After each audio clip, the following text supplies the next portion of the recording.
Now, one of the things we just mentioned when we alluded to some of the divisions or compartments of information technology a moment ago is something that's extremely important, especially nowadays with what's been happening security-wise. So there's a very important topic of security. We can think of things like New York 9/11 back in 2001, and we can think of what happened just last year in New Orleans with the terrible Katrina flood and all the damage and all the loss that was experienced by those poor folks down there, practically wiping out and eliminating an important American city with a tremendous amount of heritage to it.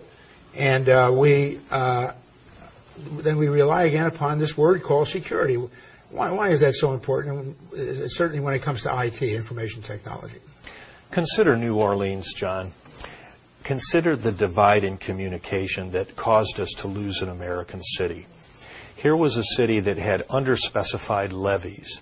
People knew, civic leaders, scientists, even the local populace, that those levees likely would not protect against Category 4 or 5 hurricanes. But they didn't fix those levees for approximately $30 billion over time is what that would have cost. Instead, we'll spend $400 to $500 billion reconstituting New Orleans, to say nothing about the loss of life and that tragedy.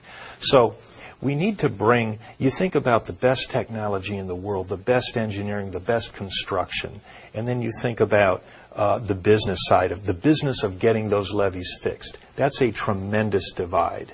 And we've got to close that. And IT wars is part of that. It's large. It goes beyond information technology.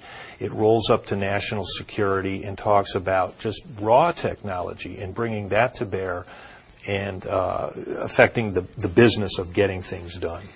And that goes back to what you mentioned a moment ago at the first part of our program when we compared those two words about planning versus reacting. Now, if they had done a better job of planning about spreading that money out over a number of years to strengthen those levees in a planning mode, then they wouldn't be reacting now and maybe spending 10 times or 15 or 20 times as much money to react to what happened after the results of that terrible flood.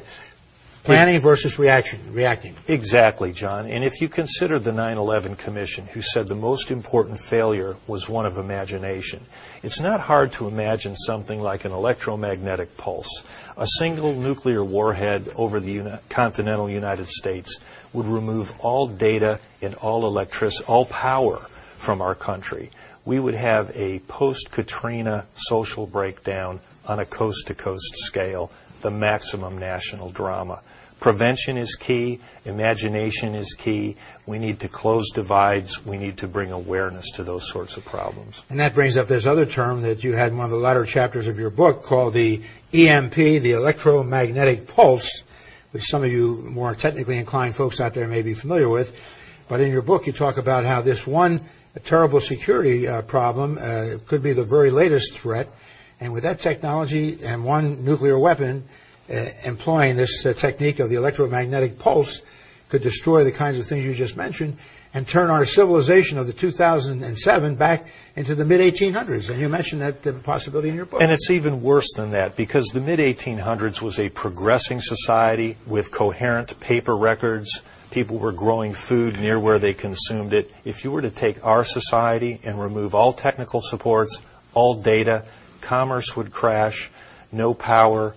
All emergency action would take place on line-of-sight basis. There would be no chain of command exercised for the military.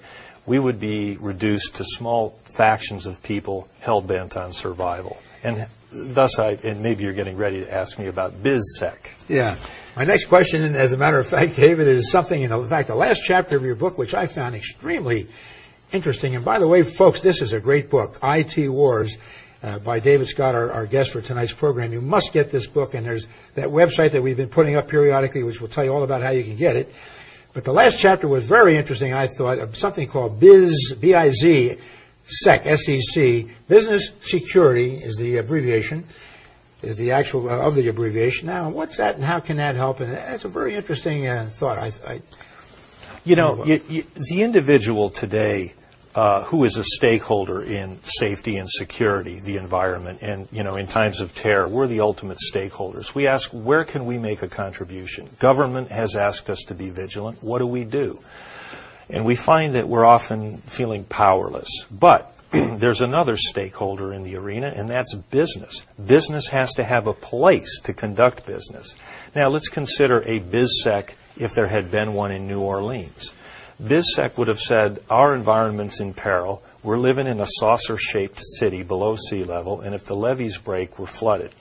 BizSec could have lobbied politicians and civic leaders and published reports in libraries and online and kept this sort of Damocles kind of threat in people's awareness.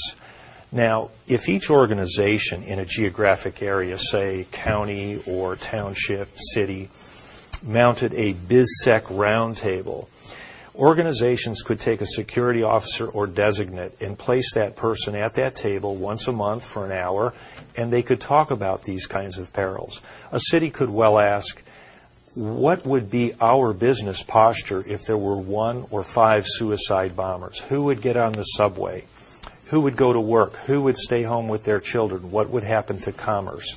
And that's where BizSec can aid in that. It's the exchange of ideas. Just got the 1-minute sign, David, so you know what that means. We got to start wrapping up.